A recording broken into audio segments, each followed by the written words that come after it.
We live in this super connected world, right? But for billions of people, their entire future hangs on something most of us probably don't even think twice about, an internet connection. And this gap, the one between who's online and who's not, it's not just about gadgets and tech. It's about opportunity, it's about dignity, and as we're going to see, it's really about justice. So to really get a feel for what the digital divide means in the real world, let's start with a story, a very human story. We're going to meet two farmers, thousands of miles apart, whose lives are on completely different tracks. Okay, first, picture a small village in Algeria. A farmer pulls out her smartphone and checks a weather app. She sees the alerts, they're right on time, and she can protect her crops from a coming drought. Her income is safe. Now, let's jump 4,000 miles to rural India. There's another farmer working just as hard, but he's relying on old almanacs, on guesswork, and when the rains come out of nowhere, his whole harvest is wiped out. Just like that. No safety net. Look, the difference here isn't about luck, and it's not about skill. These are two hard-working people who deserve the same shot at success. But their futures are being decided by this single, powerful, invisible force, the digital divide. So let's zoom out from that personal story and really look at the anatomy of this global problem. What does the divide actually look like when you see it on a massive scale? Well, according to the International Telecommunication Union, we're talking about nearly 3 billion people. Let that sink in for a second. 3 billion people around the world are completely offline. That's more than a third of humanity just locked out of the digital world. So what is the digital divide, really? Well, it's not just about not having a phone. It's a gap that's really defined by three key things.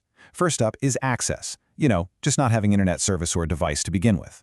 Then there's affordability. The cost is just way too high for so many people.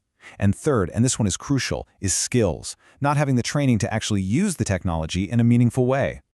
And hey, don't think this is just a problem somewhere else. Just look at this data from Pew Research in the United States. A whopping 43% of adults in households earning less than $30,000 a year don't have broadband at home. For folks earning over $75,000, that number plummets to just 8%. This divide is right here in our own backyards. And the consequences? They are stark, and they touch every single part of our lives. In education, it meant over 1 billion students were supposed to switch to remote learning during the pandemic, but so many were just left behind. In healthcare, it's the difference between a quick video call with a doctor in a city in Brazil and a trip that takes days by boat just to get basic care in the Amazon. And for the economy, it's how mobile banking lifted millions out of poverty in Kenya, but only for those who had access to begin with. Okay, so we know the problem is massive and the consequences are absolutely dire. But why is this gap still here, even after all the money and attention it gets? To figure that out, we have to look a little deeper at what you might call the hidden architecture of failure. Of course, you've got the usual suspects. Building networks in the middle of nowhere is crazy expensive. Policies often just don't work, like in India, where a huge campaign brought Wi-Fi to villages, but the power grids were so weak the towers often didn't even have electricity. And we absolutely can't forget about the deep cultural and gender barriers. I mean, globally, women are 15% less likely than men to use mobile internet. But you know what? Even all of that doesn't really tell the whole story. Billions and billions of dollars have been thrown at these problems, but the gap is still there. So, what are we missing? What's the missing piece of the puzzle? Okay, so the answer, and this comes straight from our source material, is actually in something that gets missed all the time: management. It points to a framework called P3M. Think of it like this. First, you have portfolio management. That's the big why. It's all about picking the right things to work on in the first place.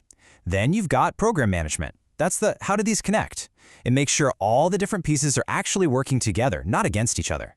And finally, there's project management. That's the how do we get it done? Turning the big ideas into something real. And ignoring this kind of structured approach, well, it isn't just a small oversight. It's a recipe for disaster. It leads to projects that don't connect, to wasted money, and to big systemic problems that just make the digital divide even wider. This all leads us to a really fundamental shift in how we need to think about all of this.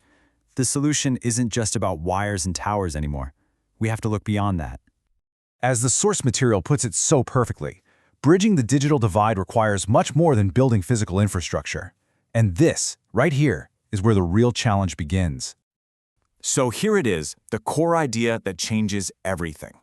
Just having access isn't enough. Not anymore. The real divide, the one that matters today, is about usage and agency. Can people actually use the technology in a way that helps them? And do they have the power, the agency, to make it work for their own lives, for their own communities? And man, there are huge systemic roadblocks in the way. We're talking about low digital literacy, a deep and sometimes totally justified distrust of technology, platforms that don't speak local languages or even understand local cultures, and of course, deep-seated social inequities that lock people out even when a connection is technically there. So, what's the ultimate way forward? Well, the source argues it all comes down to a really powerful concept, digital sovereignty. Now, this isn't about building digital walls or cutting people off, it's about empowerment. It's a nation's ability to design, to build, and to control its own digital future, to create systems that actually line up with what its citizens really need. See how this completely reframes the whole conversation? We're not just talking about a technical problem of cables and satellites anymore. We are moving into much deeper, more profound territory. We're talking about justice. And this might be the single most important thing to take away from all of this. When a kid can't get an education, or a farmer loses their livelihood, or a family can't get basic health care because of this divide, these aren't just technical problems. They are failures of justice. Plain and simple. And when you look at it that way, it leads to a pretty clear and kind of radical conclusion. Connectivity can't be a luxury item anymore. It has to be treated as a public good. It's as fundamental to modern life as electricity or clean water.